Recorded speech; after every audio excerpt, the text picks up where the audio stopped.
Ky emision mundësohet nga ISP Broadcast. Mbrëma ku do që në ndishni. Zhvillimet e fundit politike nga dita në ditë po sjellin pa parashikueshmëri të përgjithshme në Kosovë. Fatkeqësisht, në pritje të një akt gjykimi që pritet sjellë Gjykata Kushtetuese e Kosovës me 31 mars, nëse do ta nxjerrë me 31 mars se çfarë drejtimi politikisht do të marrë vendi, do të vlej apo jo dekreti i presidentes për shpërndarjen e kuvendit, rrjedhimisht që Kosova të mbajë përsëri zgjedhje të jashtëzakonshme në dritë këtyre zhvillimeve.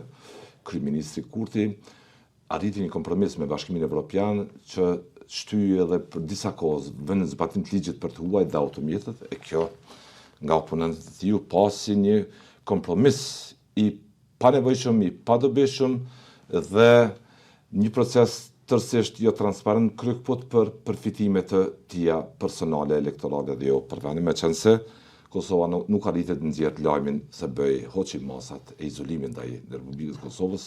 Kosova nuk arriti për tek këtij kompromisi të marrë lajmin se Bashkimi Evropian i aprovon statusin e vendit kandidat për anëtarësim në Bashkimin Evropian e kështu me radhë. Kompromis pa kundërvlerë në mënyrë se tjetër.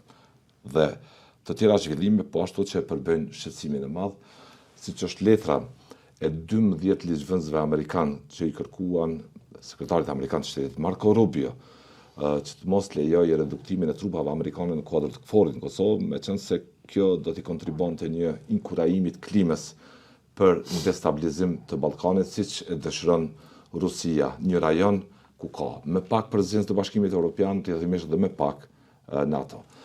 Kanë ftuar ushtrakun e karrierës për analizë Hysen Gecaj. Faleminderit zoti Gecaj. Faleminderit juve. Do doja të nis me kryeshvillimin e fundit me kompromisin, nëse mund ta them ashtu, që bëri Kurti për shtyrë dhe për pak kohë vënë në zbatim të ligjit për të huajt dhe automjetet nga oponentët e tij, siç e thash në hyrje, kjo pasi një kompromis dhe një proces jo transparent totalisht dhe për përfitimet tia kryekput personale politike, por në anën tjetër a gjykonin se Serbia kishte në plan ta shfrytëzoj këtë situatë, ti paraqes serbët e Kosovës si viktima të një pushteti represiv, rrjedhimisht të tentoj të agravoj situatën e sigurisë në përgjithësi në Kosovë, edhe në ai. Shqoni Serbia dhe kur e kishte dhe e mbante Kosovën në okupim, ajo paraqitej si viktim. Edhe gjithmonë paraqiste serbët e Kosovës si viktima të nënshtruar ndaj shqiptarëve të Kosovës. E lëremon këtë kohë, mirë po kjo është diçka që për neve është e njohur dhe nuk është diçka e re. Prandaj do dojë që të mësohemi me këto sjellje dhe qëndrimet të Serbisë, edhe ne si qytetarë të këtij vendit, edhe politikanë tanë, po edhe bashkësia ndërkombëtare, e cila në vazhdimsi ka përcjell ngjarjet që po zhvillohen në Ballkan përgjithësi, sidomos në Kosovë. Prandaj viktimizimi dhe tentativat për të shkaktuar probleme në Kosovë nga ana e Serbisë nuk janë gjë e re, janë diçka e tejkalume, diçka e ditme, diçka me të cilën tashmë jemi mësuar dhe do duhej që politikanët tonë të kanë prirje dhe afinitet për të gjinë këto situata, që në njëra anë të kryejnë obligimet e veta shtetërore që i kanë dhe në anën tjetër thjesht të injorojnë ose të paraqesin realitetin i cili është në Kosovë dhe jo të binë prej tërshnive të tilla dhe shtyrjeve të tilla nga ana e Serbisë, e cila gjithmonë e ka luajtur njëjtin rol. Bashkimi Evropian i bëri presion Kosovës që të shtyjë dhe për pak kohë me masa përcjellëse shtesë për të garantuar vetë serbët të Kosovës që ligji për të huajtur automjetet nuk përbën diskriminim për ta. Ishte i domosdoshëm ky kompromis në funksion të një klime stabile? Mendoj që ka pas zgjidhje më të mira dhe më të përshtatshme për Kosovën, në mënyrë që mos të vijë deri te një situatë e tillë ku do të kishte interpretime të këtilla në njëra anë me të drejtë, për shkak se dim që të kaluamën kemi pas situata shumë të rëndësishme dhe nuk i kemi ndëgjuar miqtë tanë as Amerikan, as Evropian, po kemi ndërmarrë masa ashtu që kemi mendu ne që po veprojmë drejt dhe i kemi qu deri në fund. Kurse kjo e fundit, në fundit nuk është diçka që është më e rëndësishme se ato që i kemi kalu deri me tani. Por është e nevojshme, është e domosdoshme. Po i kthejnë edhe një herë asaj që shumë herë kemi bisedu edhe në këtë studio me juve, që nuk është të thënë që disa veprime duhet patjetër të ndërmerren në momentin e caktuar. Mund të lihen më vonë për një situatë më të volitshme, më të përshtatshme, duke para përgatitur opinion që do të vijë ky moment. Pra, në vend që ky ligj të shtyhej për një qasi momenti më të përshtatshëm, edhe të mos lehet kjo mundësia e interpretimit që dikuj po i bëhen favore, se edhe po i bëhen, edhe po bëhet një diskriminim ndaj shqiptarëve të Luginës, atje të cilët kanë një status më ndryshe në çdo rrethon që po sillet e po zhvillohet në Kosovë, ata po janë dëmtuar. Në tjetër anë, po i bjen në situatë të barabartë qytetarët shqiptarë të Shqipërisë në raport me qytetarët serb, të cilët në fakt nuk po ndjehen të trajtuar barabartë. Ligji do të mund të bëhej më ndryshe thu. Dhe unë them se ligji ka mund me u bë më ndryshe ose ka mund me u parapregadit, gjë që këtë opcion e mbështes më tepër, me u parapregadit opinioni për një vit. Dhe pas një viti, kërkush s'kish mujt me thonë pse ndodhe kjo, na kënë zotë pa pregaditun, se edhe ashtu një vit po ja u jep palës sërbe. Prandaj këto tmeta, po thëmë, kushtimisht që po ndodhin, faktikisht të lanë me mendu dhe me krijohet përshtypja se po bëhen për do interesat ngushta të grupimeve ose individëve, gjë që nuk shkon në favor të shtetit. Serbia operon me skenaret, edhe ju keni thënë, zotë Gecaj, operon me skenaret që ta destabilizoj Kosovën dhe gjithë rajonin. Ka në tavolinë gjithë ata skenar që vë në zbatim. Ky kompromis, a e fundosi këtë lloj skenari që kishte dhe që ka Serbia për shkaktu klim jo stabile, për shkallësim situatës, duke përdorë serbët e Kosovës? Jo, nuk e ka fundos asnjë skenar të mundshëm të palës sërbe, sepse e kemi pa dhe deri tani, çdo herë kur kemi pas një veprim nga palja jonë, ata masanej kanë gjetë një arsye tjetër, një shkas tjetër për të kriju probleme dhe këtë do ta bojnë në vazhdimsi. Por do ta bojnë deri në atë moment kur të arrihet një marrëveshje përfundimtare. Dhe unë e them se edhe kur të arrihet një marrëveshje përfundimtare, prapë ata do të mundohen gjejnë ndoj shkas për të kriju pakënaqësi dhe probleme Kosovës, mirë po kur janë marrëveshjet atëherë gjanat janë të sqaruar dhe është një situatë krejt ndryshe dhe krejt më e lehtë për Kosovën.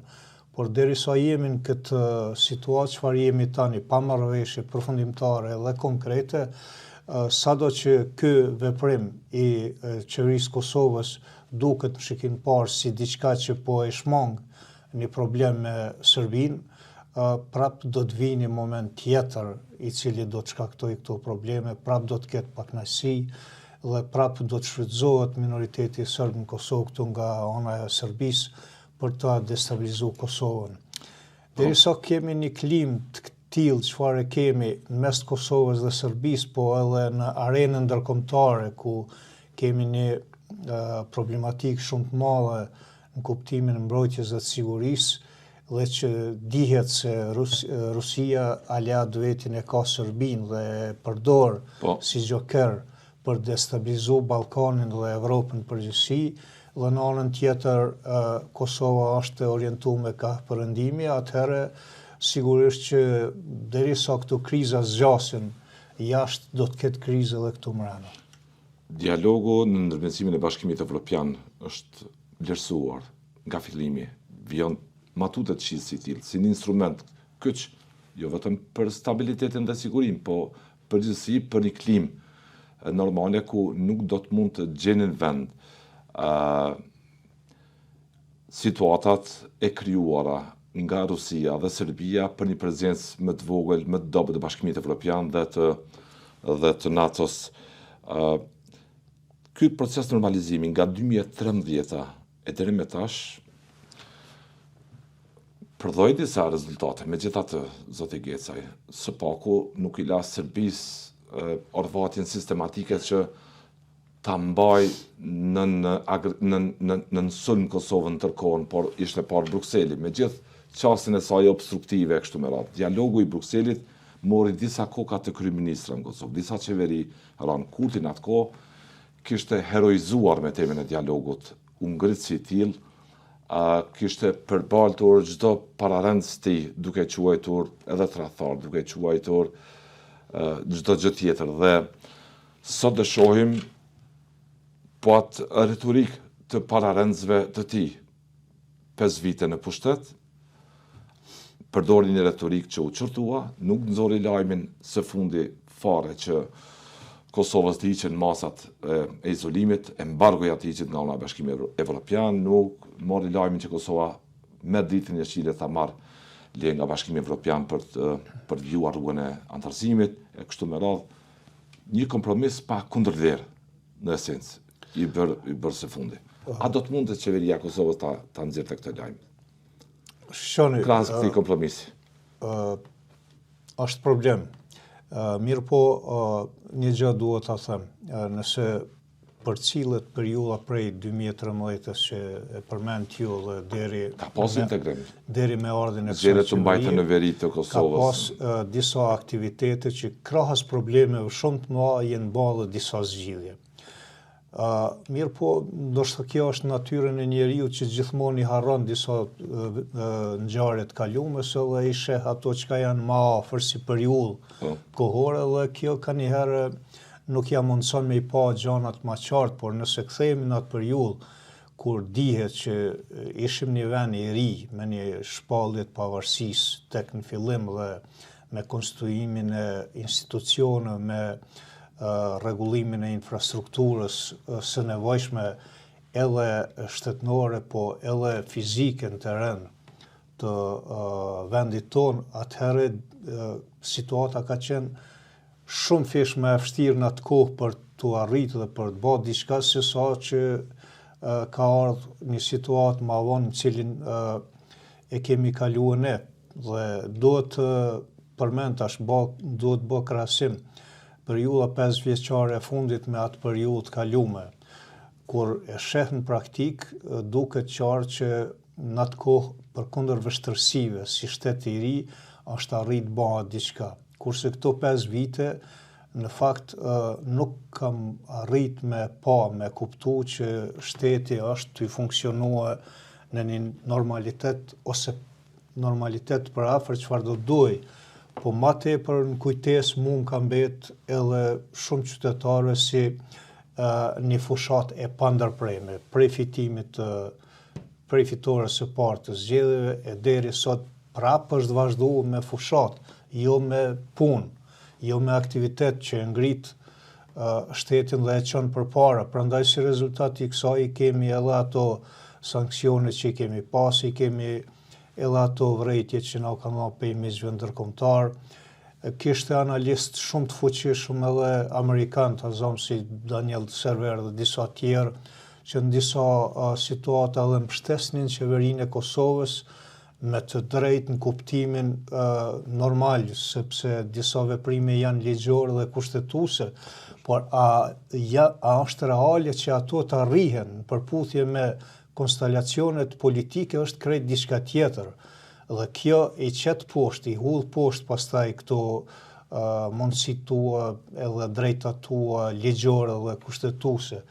Dhe dje më duket në edhe ditët më hershme pa ta lexuar disa raste që të njëjtit persona që e kanë mbështet këtë qeverinë këto 5 vite dhe e kanë inkurajuar me mbrojt ligjin e kushtetutën, gjithë këto tash kanë vrejtje edhe ata për një zvarritje të qëllimshme të proceseve, ngadalësim i qëllimshëm i proceseve, një luftë për interesa të ngushta, individuale dhe që janë në dëm të shtetit. Por çështja është që liderët si duket shumë më tepër janë të fokusuar të përfitimet e tyne dhe më pastaj nëse del diçka për shtetin rreth. Nëse shohim këtë harkohen nga 2011 e këtej, kur filloi dialogu fillimisht teknik e pastaj politik, e me gjasë ka qenë nga fillimi politik, sepse dialog teknik edhe mund të jetë emëruar si tillë, por me Serbi nuk ka dialog teknik, ishte politik, por sidoqoftë, nga 2011 e këtej është etabluar në lidershipin e Kosovës ata që u hoqën Kosovën në atë kohë. Një retorik jo nxitje, por një retorik konstruktive e gatshme për të kontribuar në procesit të zërshëm sidoqoftë të normalizimit të marrëdhënieve me Serbinë. Pala kosovare kishte dhënë zotimet e qarta, kishte ndërmarrë dhe veprime për të mos i lënë Serbisë asnjë mekanizëm në dorë që të përdorë serbët e Kosovës si viktima atë një pushtetit të Kosovës.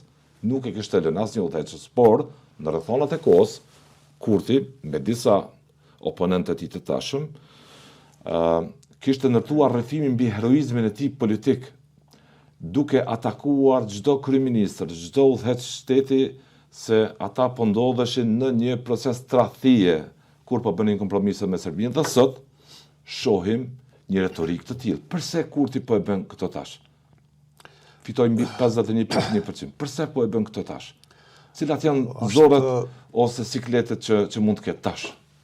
Thënë drejtën, ka njëherë siklet është edhe për neve t'i përgjigjim e kësaj po mund të pyetje, por sepse disa gjëra ka njëherë kur edhe i kupton, edhe i din çka po ndodh, është vështirë me i shpjegu dhe me i sqaru opinionit, sepse opinioni është aq shumë i ngarkuar me atë retorik për 5 vite, po se po, nuk janë vetëm këto 5 vite, sepse kjo ka filluar prej kur ka qenë vetëvendosja në opozit, duke akuzuar të gjithë për tradhtar. Dhe tani është problematike kjo sepse don edhe kohë që opinioni qytetari zakonshëm ta kuptoj se ka qenë i manipulum gjithë kohën.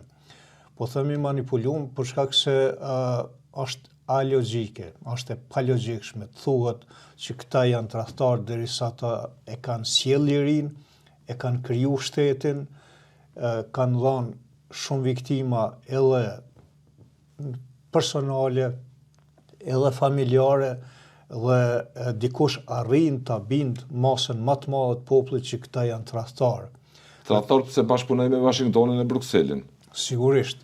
Ata që na sollën lirin, sepse sot edhe fëmijën i cili i ka 70 vjet mundet me kuptu që lirin e kanë sjell pikrisht UÇK-ja dhe Washingtoni e Brukseli, Londra.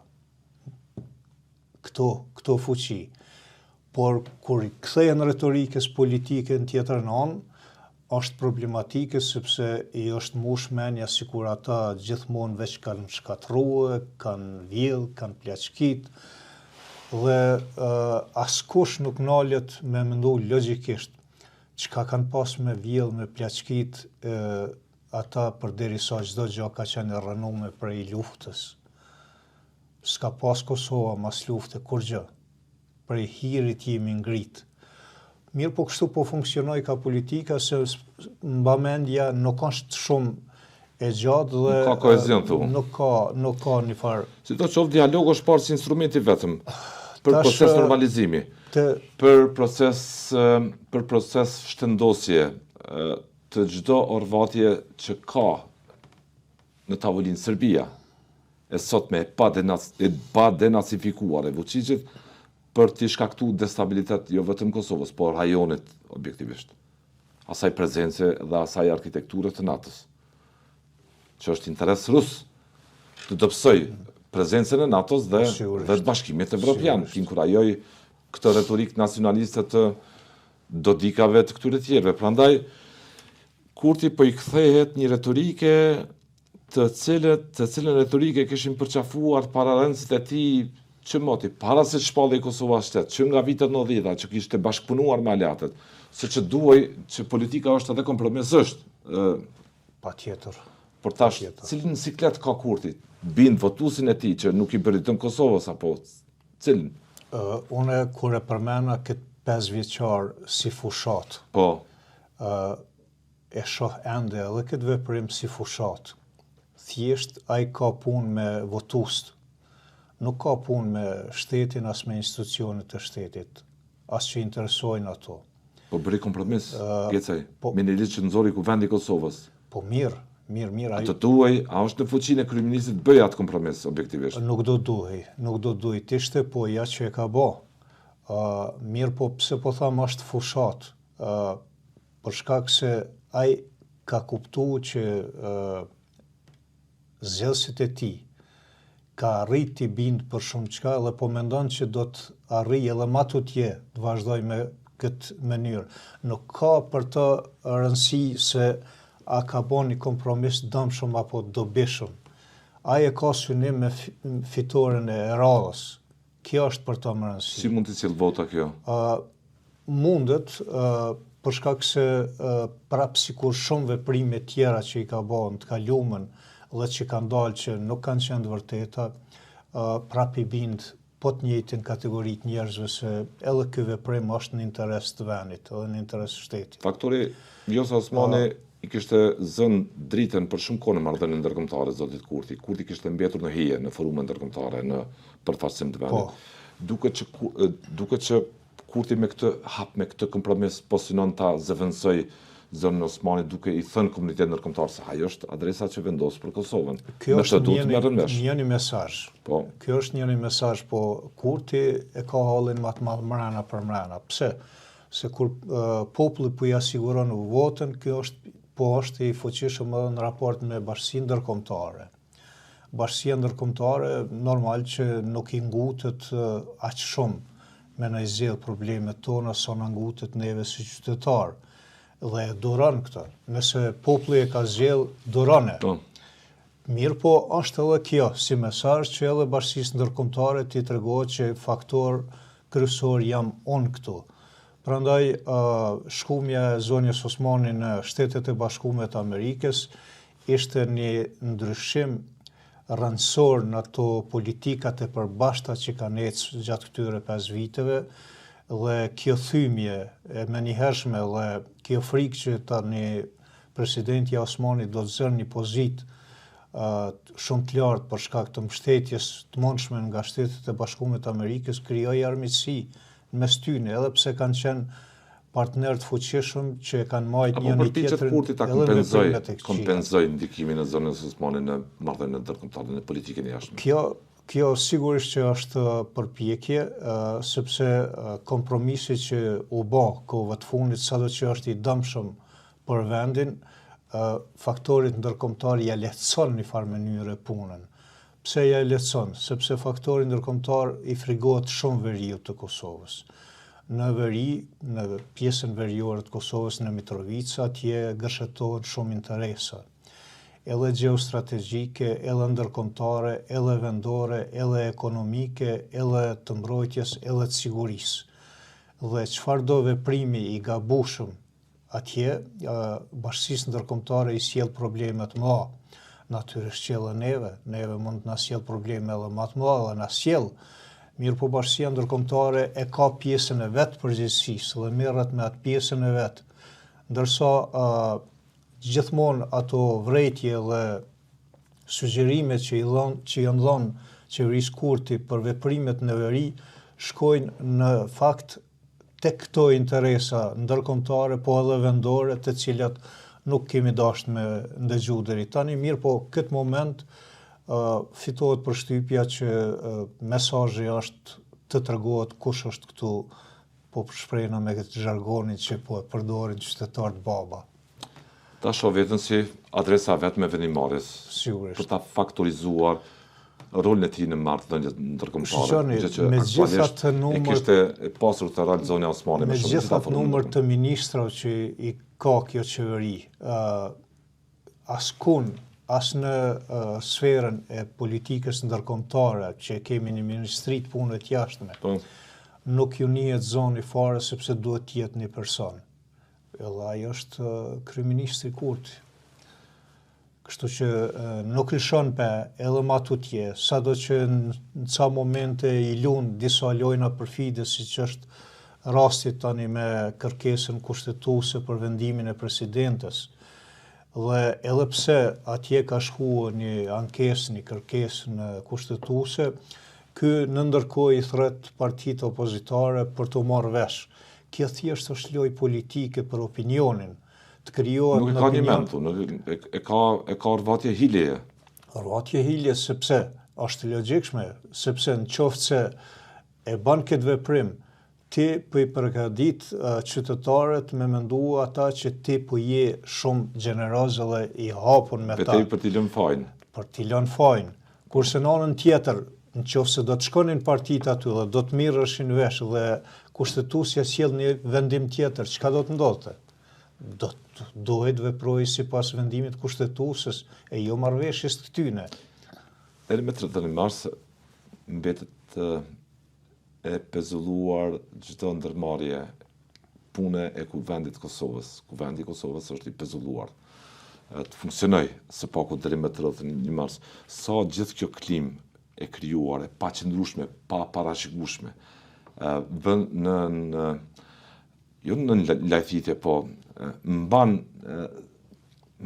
të shtenguar dhe mekanizmat e sigurisë, institucionet e shtetit realisht. Shumë. Sa godet gjithë këtë frymë normale të funksionimit? Ju e dini që institucionet e sigurisë i nënshtrohen autoritetit civil. Nuk është sikur në diktatura ku të diun që një person vendosë dhe kryen gjanat, po është një kontroll demokratike civile dhe ato detyrohen të respektojnë ligjet edhe kushtetutën e vendit vet. Dhe tash bllokimi i institucioneve politike, ato financiare, ekonomike, se gjitha bllokohen për një herë kur ka një krizë politike. Manifestohet kjo. Atëherë kjo reflekton shumë edhe në aspektin e mbrojtjes së sigurisë, sepse shumë vendime bllokohen aty për aty. Nuk mund të merren vendime të mëdha. Është pak e habitshme që një subjekt i fitojë mbi 51% dhe të mos artikuloj vullnet të vendosur politik për të bërë marrëveshje me këdo tjetër që të nxjerrin një emër presidenti. Që të votohet në Kuvend të Kosovës. Duket pak e habitshme, si është e mundur kjo të ndodhë, që Kosova me tej të mbetet në ndikimin e një klime të paqëndrueshme, të paparashikueshme politike. Shprehja juaj e habitshme është përshtatshme pikërisht për situatën dhe reale, sepse vërtet me një logjik të shnosh edhe politike, po edhe qytetare, zakonshme, të kesh këtë fuqi edhe ta bllokosh vendin, nuk mund të interpretohet ndryshe vetëm se si qëllim keqe, sjellje qëllim keqe. Për shkak se nëse se i kthehemi të kaluamës, se dim mirë që ka pas situata krizash ku ai që i ka fituar shumicën për një kohë ka marrë bllokum zgjedhjen e problemit mirë, po në fund e ka kuptuar që në interes të vendit është që edhe pse pala tjetër nuk e ka fuqin, i është dhënë diçka edhe palës tjetër për me zhblloku vendin. Sistem tipik parlamentar, ku përgjithësitë janë të ndara. Janë përgjithësi të ndara. Ku secili president që është zgjedhur në Kosovë, përfshirë edhe presidentin ndjerë doktor Rugova. Gjithë tjerët janë rezultat i marrëveshjeve politike, i atyre marrëveshjeve që kanë prodhuar kompromis e konsensus, siç e inkurajon dhe gjykata kushtetuese në gjitha gjykimet e saj politik bërë në Kosovë udhëhecit, që mbi bazën e kompromisit, konsensusit, të gjejnë frymën e përbashkët për të mos mbajtur bllokuar vendin. Krejtja kundërta po ndodh. Asnjë president vendi nuk është zgjedhur, nuk ka dalur jashtë marrëveshjeve politike, nuk ka ardhur i befasishëm. Dhe nuk është gjë e dëmshme në demokraci të krijohen edhe platforma të marrëveshjeve. Tani let mund të atakohen këto me një naracion të vetëvendosur se ne nuk bëjmë marrëveshje për terminale, për gjëra, për tjera, por mund të luajmë pafundësisht me këtë lloj vokacioni politik, por e vërteta qëndron se nuk dëshirojnë zhbllokim situate.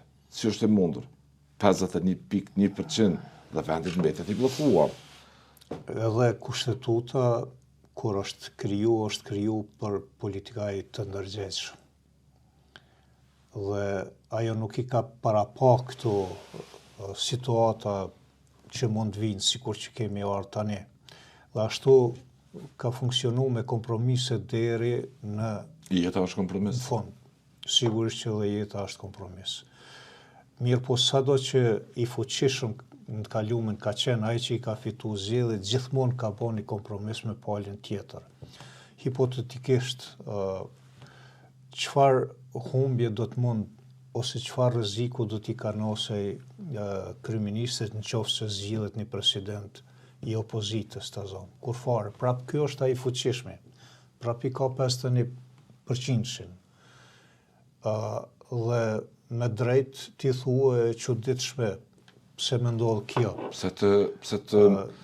Pse të detyrohen qytetarët të votojnë sërish. Këtu nuk ka një sqarim tjetër përveç se egoja të cilën s'mundet me të kalu si individ kryeministri, e sheh veten mbi gjithë qytetarët e këtij vendit, dhe s'po du me menu atë pjesën tjetër edhe po më vjen vështirë me e thonë pjesën tjetër. Kujna i shkon kjo në shërbim? Kujna i konvenon kjo? Një Kosovë jo stabile politikisht. Kujt i konvenon Kosova jo stabile, Kosovë pa një mbështetje? Ju kujtohet mirë para disa viteve, kur ambasadori Amerikan këtu po të thonë, kemi mosmarrveshje, ka tendenca për ta caru raportet, por na jemi me popullin e Kosovës. Mesazhi ka qenë i qartë. Dhe prej asaj kohe deri sot po vazhdojmë ende me të njëjtën metodë të punës dhe me të njëjta tentativa. Retorikën e njëjtë. Retorikën e njëjtë. Veprimet e njëjta. Unë e kuptoj që edhe armiqt kur futen përmbrana strukturave të shtetit, nuk dalin edhe kur korrin një fitore dukshme, nuk dalin ta thonë haptas që na po e bojmë. Fituam, po. Fituam dhe po dojmë me shkatru këtë vend.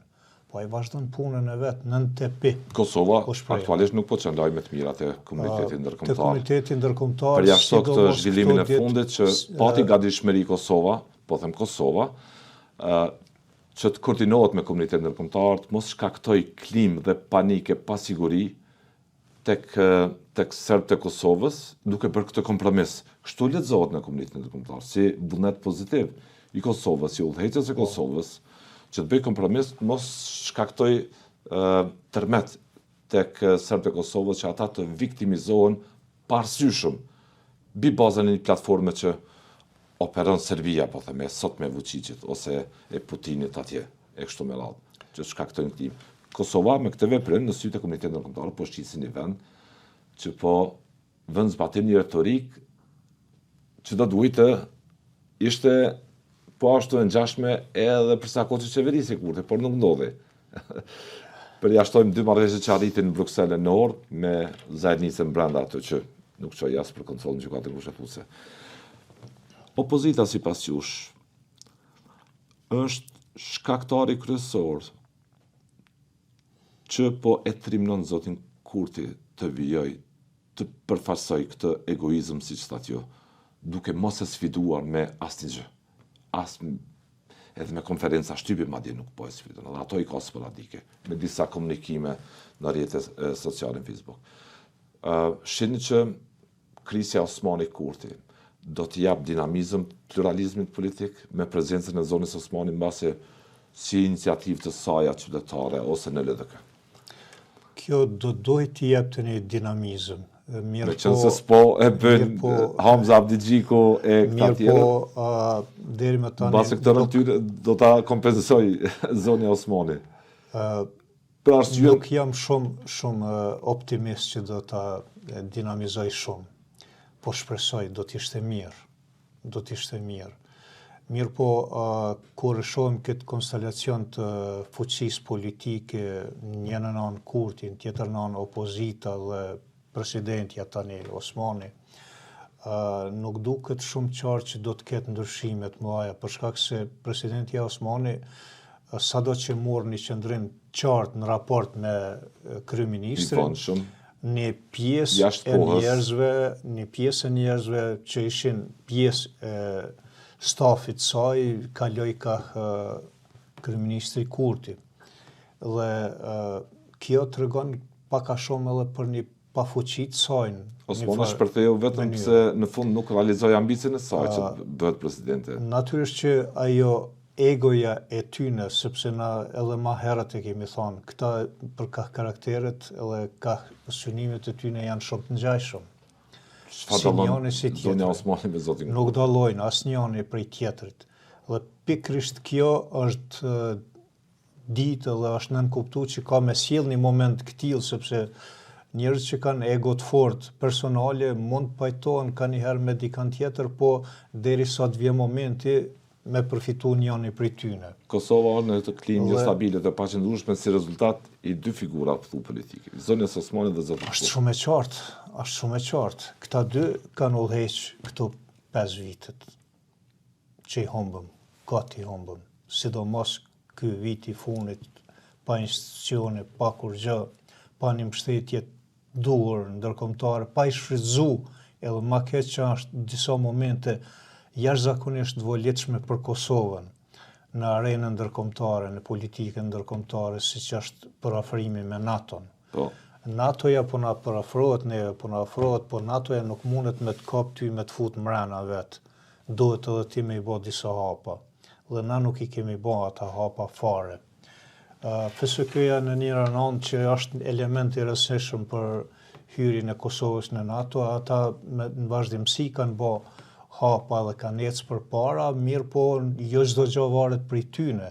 Sepse ata e kanë vetëm pjesën ushtarake, kurse aty ku po vjen momenti i ndikimit politik, i vendimeve politike, aty po kemi problem. Në vitin 2021 vendi mbajti zgjedhje në kohë pandemie. LDK-ja mori një rezultat goditës. Një rezultat tepër të madh mori Zoti Kurti, mbi 50% bashkë me Zonin Osmani. Votuesit dënuan gjithë ata që quan vendin në zgjedhje në vitin 2021. Dhe në vitin 2026 Kosova pritet të mbaj zgjedhje të parakoshme. Kjo është klima, se shpritet të vendosë gjykata kushtetuese do të shihet, por mundësia që vendet shkojnë zgjedhje përsëri janë të mëdha. A mund të krahasohet ajo lloj pandemie shëndetësore kolektive për botën me një lloj pandemie sot me të krizës së sigurisë në botë, me këtë trend po them tepër të frikshëm se çfarë ndodh sot në botë? Me luft ashtu? Jo, nuk mund të krahasohet sepse sot është më keq. Është më keq se koha e pandemisë. Pse po e them është më keq? Një lloj dy pandemi po them ashtu. Po ju e tha dy pandemi, po nuk janë të njëjta. Pse kjo është pandemi më e rrezikshme? Sepse në kohën e asaj pandemisë që ju po e përmenit Covidit, ishte e përfshirë me krejt botë. Dhe të gjithë ishin të barabartë karshi i atij virusi, nuk ishte tjetër. Kurse sot nuk është ashtu, bota është këndell prej asaj situate, bota ka vazhdu trendin e vetë politik, dhe të synimeve dhe zgjidhjet e veta, problemeve të veta të shteteve të tyre, kurse na kemi shku duke i thellu problemet tona që prej asaj kohe. Kemi bën një veprim krejt ndryshe. Prandaj po them që kjo pandemi është më e rrezikshme, po e quajmë ashtu, mos i bën një analogji, një paralel, po. Është më e rrezikshme. Bota është në lëkundje të sepse bota është edhe ka qenë shumë më e fuqishme se ne. Bota i ka përballu shumë kriza edhe më të fuqishme, kurse ne ende pa u kriju si shtet, pa u themelu si shtet, po futemi në kriza me të cilat e kanë të vështirë të përballen edhe ata që janë të konsoliduar. Dhe tash derisa ata që janë të konsoliduar kanë problem me u përballë me ato kriza, ku jemi ne? Në nevoja që ka Kosova në marrëdhënien ndërkombëtare për ta konsoliduar veten në rrafshin ndërkombëtar, Gecaj. Sa është e pamençur dhe kërcënim për ambicien e Kosovës gjithë kjo lloj vendimari, po them, e habitshme politike që vendit ta çojë prapë në zgjedhje. Është lojë e rrezikshme. Kërkoj falje që se nuk është fahi jemi politika, unë jam person i sigurisë, po politika është ajo që po ndikon Kushdo sektor, po. Cili do sektor, po më i ndjeshmi është në këto momente siguria, sepse ka të bëjë me ekzistencën tonë, fizike, edhe fizike. Ju po i shihni sa miliona njerëz u vranë vetëm këto 4 vitet e fundit në Ukrainë, Rusi. Tash edhe në Iran, anej, po flasim për miliona viktima, për miliona. Sa milion jemi na shqiptarët? 1,5. Do të thonë, në një krizë të madhe, gjithëpërfshirëse, fshihesh prej hartës. Dhe të i ditë këto gjona, atëherë politika do të jetë ndërgjegjshme që mos luaj me këto gjona për interesat ngushta, sepse këto zgjedhje që tash po hym sërish në to, përveç se kushtojnë edhe para, përveç se dëmtojnë edhe ekonominë, ulin motivacionin e rinisë për me nejt këtu, në këtë vend, shumë e ulin, na pa rini, çka dojnë me bo? S'ka veni fshihet, kur nuk ka rini. Një, e dyta. Kur rënohet shpresa, po? Ku është potenciali i mbrojtjes, potenciali ushtarak, kur nuk ki rini, kur nuk ki ekonomi, kur ki krizë, ki mos pajtime. Krejt këto e qesin shtetin prej binarëve të vetë. Dhe kur del shteti prej binarëve të vetë, është vështirë me kthy mrapa sado që ti mund të kesh mbështetje prej disa mizhve. Dhe neve po na duket si kur me largimin e Serbisë kemi zgjedh gjitha problemet tona, jo nuk i kemi zgjedh. Na fizikisht e kemi largu Serbinë. Po influenca ruse edhe serbe po vazhdojnë edhe ma tutje. Ju e shihni që është tragjike kohëve të fundit me pa në rrjetet sociale të i thur lavde Putinit për shkak se e ka puth Kuranin. Kush është Putini? Është mbështetësi i Serbisë. Miku më i afërt i Kadirovit, i cili e kontrollon një segment islamit radikal kudo në përbot.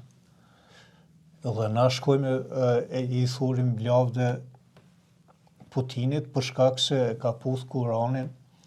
Dhe ishte shokuse tuk kjo?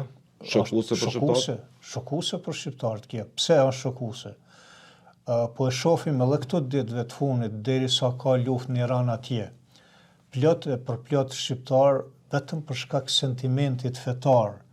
Edhe ai sentiment nuk janë të sigurt a është sentiment i drejt fetar apo jo. Shajnë Amerikën, shajnë Perëndimin e krishter, që thojnë ata kryqalit, që ata kryqalit që i kanë pështu qëtë popullin musliman, pa u zhduk, prej kujna pa u zhduk, prej Rusisë, Serbisë dhe Iranit. Iranit gjithmonë ka qenë mik i Rusisë dhe i Serbisë. Dhe logjikisht në qofse ti, sot, mu më vjen shumë keq për viktimat atje. Nuk është disponim e rastishëm. Këto disponime kanë ushqyer me vite grupe të ndryshme që kanë operuar në platforma mirë të organizuara. Patjetër. Që kanë influencuar grupet me prejardhje të rënd sociale dhe jo vetëm sociale, dhe kulturore, dhe elitat, dhe shë në mjedisin në habitatin tonë të përgjithshëm, shë që shqiptarët janë me shumë të trazuar për një luftë që s'ka lidhe me interesat e tyre. As pak. Duke kushtuar Perëndimin, jo të gjithë, po ata që kanë detyra mbase të operojnë në rrjetet sociale dhe këtu do duhej me ftohtësi të përfshije AKI. AKI të hetoj prejardhjen e secilit jo për ta frenuar lirinë e mendimit, por të analizoj si është e mundur. Një shqiptar të qohet në 2 ditës të shoj me emër dhe mbi emër, pa asnjë gjë, pa asnjë nevojë, jo vetëm një herë, por në mënyrë të përsëritur, vazhdueshme. Ka vend me gjas këto për një verifikim të mirë të këtij midisi, edhe kush ishte prezent në këtë midis, cilat organizatat huaja ishin prezent, si e komprometuan, nëse mund ta them, rreshtimin sado të palëkundur të shqiptarëve drejt perëndimit. Si po e ndikojnë? Ka një dilemë të madhe këtu, Red. Jo e përmend AKI-n. Po, unë më herët kur e të përmenda duaj clearance, verifikim aty. Kur e përmenda Forcën Sigurisë të Kosovës, e përmenda që ata në aspektin e vet profesional janë rregull. Po është pjesa politike ajo që e bllokon. Njëjtë është edhe te AKI-ja. Derisa ta zëm dikush prej krerëve tanë politik shkon edhe pikrisht njerëz që bojnë dome mas shumë të këtij vendi i fton në emën të një iftari, edhe u shtron iftar për disa interesa politike atje, AKI-ja nuk mundet me bë aty shumë punë. Shteti mbi gjitha, si do të qoftë, duaj. Po, kush është shteti? Politikanët të lëvizshëm. Kush është shteti? Po janë po flas për strukturat që mbajnë themelet. Shteti është presidentja, është kryeministri, kryeparlamentari. Këta janë shteti. Të tjerët për fat keq, edhe pse nuk do të duhej në shoqëritë demokratike kjo të ndodhë, i nënshtrohen komplet. Pse po them për fat keq, sepse në shoqëritë demokratike ka disa mekanizma të mbrojtës, edhe këtyre institucioneve që janë më ulët. Thot ligji e parashekton, unë do të veproj sipas ligjit, nuk du me një kush është kryeministri apo presidenti. Ligji e thot kështu. Po të na kjo s'po ndodh. Shtrirja e ndikimit të këtyre qarqeve është shumë e thellë. Unë kam dronë që në një moment caktuar mund të shpërthej keq mrena për mrena. Vetëm në shpresë kam. Çfarë lloj shpërthimi po flet?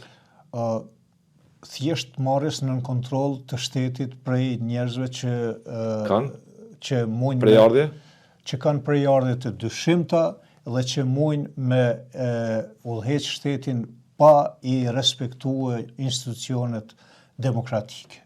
Kjo është problem. Kjo është problem. Dhe pak a shumë ka tentativa, por më herët kur folëm për ata që po përkrahin Iranin e dikan, për fat mirë nuk janë shumicë. Për fat mirë nuk janë shumicë. Shumica e shqiptarëve janë të orientuar drejt, e kanë kuptuar drejt situatën dhe për ditën po e vrej se i përcjell këto gjëra, po shkon ty juve disu pjesa më e madhe e popullit që nuk duhet verbrisht me e mbështet secilin. As nuk do të verbrisht mësuesin, as këtë tjetër, jo. As hoxhën, as kryeministrin, as kërkon, sepse ata atje nuk janë për me u shërby na edhe na të jemi shërbëtorë për ulën, po ata janë shërbëtorë që do të na shërbejnë neve. Prandaj, në momentin që populli e sheh që ka shkari, ka rshitje, ka gabime, do të reagoj populli. Për fat mirë, kjo ndjen kam përshtypjen që sado që ngadalë është duke u zgju, edhe në kuptimin politik, po edhe në kuptimin fetar. Sepse në kuptimin fetar është një segment që është futur mbrana strukturave të fesë dhe po i bën dëm këtij vendi. Në emën të ndjesisë së qytetarit që ka respektin për fenë, po ja keqpërdor qytetarit atë respekt që e ka për vullnetin e tij, dedikimin e tij, përkushtimin e tij ndaj Zotit, po. Sepse qytetari, kur flasim për fenë, nuk do ta kishte problem me u marrë me fenë në xhami, në shtëpi. Edhe se pengon as pak qytetarin kjo. Por tash kur i vren elemente tjera që klerikt disa, se si e ushqejnë narracion. Disa, çfarë narracioni ushqejnë ata, çfarë mesazhi çojnë të pasuesit e tyre që shkojnë mrapa, çfarë ndikimi mundohen me pas në të gjitha strukturat shtetënore, ty përfshi FSK-n, AKI-n, policin, ministrit, persona, individ kyç, avokat ty tentu prokuror caktum me i kap, atëherë kjo është mesazh i qartë Kanë shtrirë rënje thu në sistem të shtetit, kanë shtrirë rënje thu. po tham, po kanë shtri, po vazhdojnë edhe më tutje. Ta konsolidojnë shtrimin platformën e tyre dhe në shtet. Mrena në shtet. Një shtet që me kushtetut është qartë shtet laik. Dhe ata që e kanë bërë këtë shtet... Tuk është në merak i shqetësuar për të... Po sigurisht që është për të shqetësuar. Ata që e kanë kriju këtë shtet dhe kanë shkru një kushtetut laike, nuk e kanë shkru rastësisht. Po. Sepse kanë marrë parasysh gjitha rrethonat, nuk jemi na shqiptarët një popull që përbohet veç për një feje. Ma le do ta kishim ashtu. Sikur që e kanë ta zonë Kroat, kush është Kroat është katolik, kush është serb është ortodoks, kush është sloven është katolik. Po na i kemi disa fe, dhe fet nuk maten me numra, maten me emrat e tyne. Me barazin, konsiderata reciproke, harmonin, barazia, harmonia. Po. Çdo lëvizje tjetër, pa marrë parasysh që na si musliman jemi shumicë, e rrezikojmë edhe vetë vetën. Shqiptarët historikisht vetë kryengritën për të pengu këto, po në base kryengritën me vonesë. Fatkeqësisht. Mund të jenë bërë dëme. Një zhvillim e fundit doja Geca Mjo, një zhvillim që alarmoj gjithë shqiptarët kishtë të bënte me një nismë të 12 ligjvëndsve Amerikan, që i dërguan një letër sekretarit Amerikan Marco Rubio, e ku shprehën shqetësimin për raportimin se administrata Donald Trump mund të reduktoj praninë e trupave amerikane në misionin paqërues të NATO-s KFOR në Kosovë. Sipas tyre, një reduktim i pranisë amerikane mund të psojë rolin politik dhe ushtarak të KFOR-it dhe të inkurajojë aktorët që e shohin tërheqjen e perëndimit si mundësi për të nxitur destabilizim ligjvëndësit, shprehin shqetësim edhe për situatën në Bosnjë Hercegovinë, ku lideri i entitetit të Republikës Serbe Milorad Dodik ka vazhduar me retorik separatiste dhe sfida ndaj rendit kushtetues. Në letër, më lejo ta citoj edhe me atutje për shkak të opinionit publik, ata paralajmërojnë se edhe perceptimi, vetëm perceptimi i një tërheqje amerikane nga KFOR-i mund të inkurajojë agjenda nacionaliste në rajon që të rrisë rrezikun e krizave politike dhe të sigurisë midis tjerash. Ju se keni parë këtë zhvillim, sepse kishte edhe lajme të mëhershme, por i trajtuam si pjesë e një lufte hibride që po bënte Serbia për të shkaktuar një klim dezinformativ. Por që të shkruajnë letër vetë ligjvëndësit amerikan, kjo është indikacion që mund të ketë plane për reduktim të trupave amerikane. Reduktim të trupave të KFOR-it ka pasur gjithë, por nuk kanë qenë lajme që kanë trondit sektorin e sigurisë. Sakt. Në vitin e kaluar po ashtu ka pas një lajm i cili ka fol për reduktimin e trupave amerikane, po pa e precizuar ku dhe si. Ma pastaj ka dalë lajmi tjetër që fjala është për disa vende evropiane, jo për Kosovën, Polonia, Gjermania dhe disa tjera, gjë që është edhe normale. Ato kishin thënë qartë, po se për kë bëhet fjalë. Po. Mirë po tash kjo besoj që është si rezultat dhe pasojë e punës që e bajnë institucionet ndryshme amerikane, në këtë rast senatorët dhe ky grupi tyne, të cilët e kanë parashikuar se në qoftë se ndodh kjo, cilat do të jenë pasojat. Dhe unë po besoj që kjo është një preventiv, kjo punë e tyne, që mos të vi deri te një vendim i papritur i presidentit Trump, i cili her pas her din me dal me vendime të nxitume dhe me sjell të lash në disa sfera. Dhe duke pasi preventiv, unë po besoj dhe shpresoj, po jo vetëm për shkak të kësaj letre, po edhe për shkak të shumë rrethonave tjera që nuk vjen deri te një moment i tillë. Nuk besoj që mund të ketë mund të ketë reduktim, por jo tërheqje.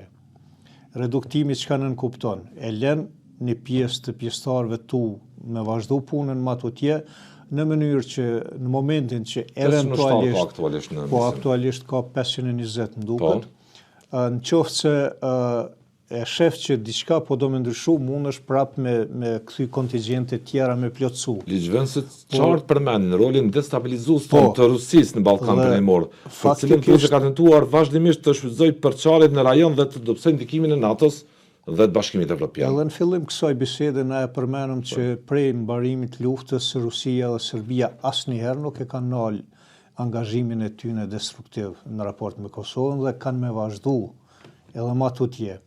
Por me drejt këta e thonë që në qoftë se tërhiqen, atëherë ajo mund t'i motivoj ata ma tepër për ndërmarrë këso veprime, edhe pse në planin praktik unë nuk pres shumë që të ketë ndikim drejt për drejt në Kosovë, sepse këtu po bëhet fjalë për tërheqjen e një pjesë të ushtarëve të KFOR-it, të NATO-s. Nuk po bëhet fjalë për tërheqjen e NATO-s. Dhe çka sjell si rezultat një tërheqje eventuale, i detyron shtetet tjera të fuqishme me shtu numrin e tyre për me kompenzuar pjesë të amerikanëve këtu, detyrohen me shtu numrin e tyre me rrit numrin e tyre. Që reduktohet lajmi në aspektin psikologjik është shqetësues. Përshtypja fitohet më njëherë e tillë sikur po ndodh diçka e madhe. Por gjithmonë kur ka vlime taksativisht e thon ligjvënësit këtë. Po në rregull. Veç perceptimi i një tërheqje amerikane të KFOR-it mund të inkurajojë agenda nacionaliste. Dhe pikërisht për këtë arsye, po lidhemi me të kjo pjesë, pikërisht për këtë arsye këta s'kan prit me ndodh një moment me dal dikush me dha propozim konkret. Se s'ka ende propozim konkret, po i kanë paraprit që mos vi fare drejt ai propozim hiç, sepse çaj percepcion masanej sjell edhe këto pasoja që ju po i kanë prevenu, që mos krijohet as në rrafshin perceptiv kjo. As në rrafshin perceptiv. Prandaj tha dhe analisti një amerikan Daniel Server, është jetike për Kosovën dhe gjithë miqtë po thonë, jetike për Kosovën që Kosova të ketë qëndrueshmëri politike, të ketë klim stabile politike, zbargoj sa më shpejt të administrata e president Trump të rinovoj me shpejtësi raportet aktuale, të mos lëvrim për asnjë lëkundje situatash. Sa po e marrin seriozisht? Është thonë kësaj here, është thonë edhe në të kalumen e njëjta gjë, ju po më pyetni sa po e marrin seriozisht, unë them se ende nuk po e marrin sa duhet seriozisht. Pse po e them këtë? Sepse gjatë gjatë këtyne 5-6 muajve të fundit, s'po shkojmë ato tje.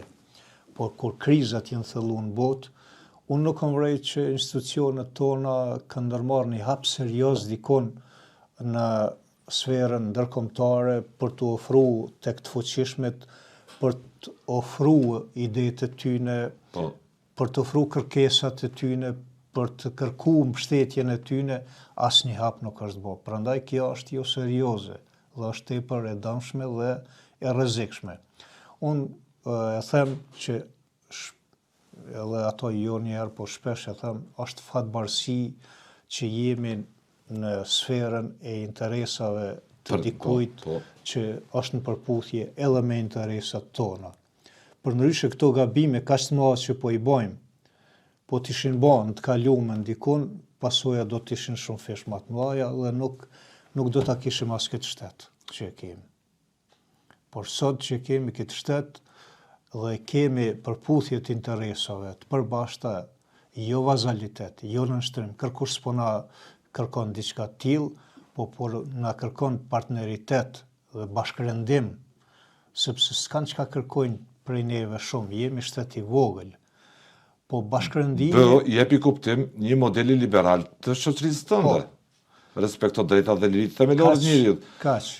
Vend zbatim gjitha ligjet që ke nxjerrë në Kuvend të Kosovës.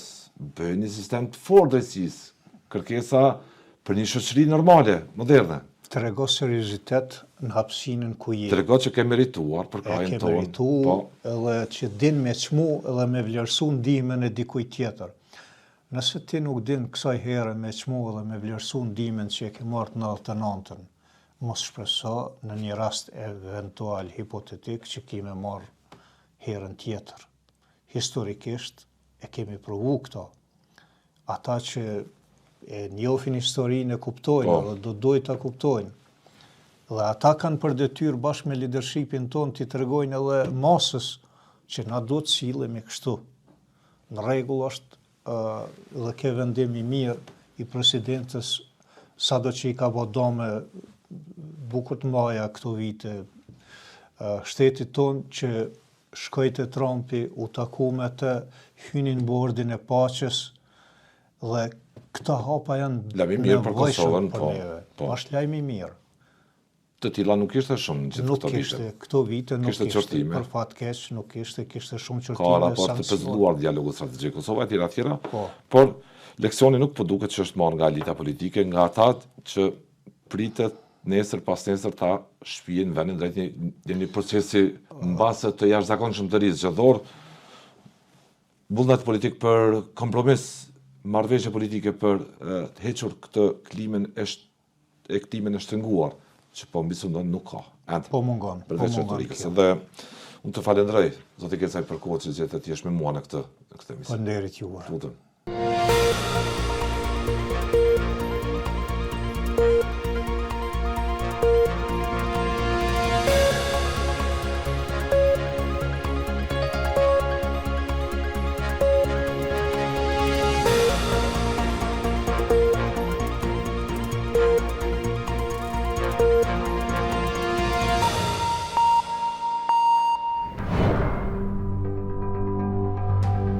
Ky emision mundësohet nga ISP Broadcast.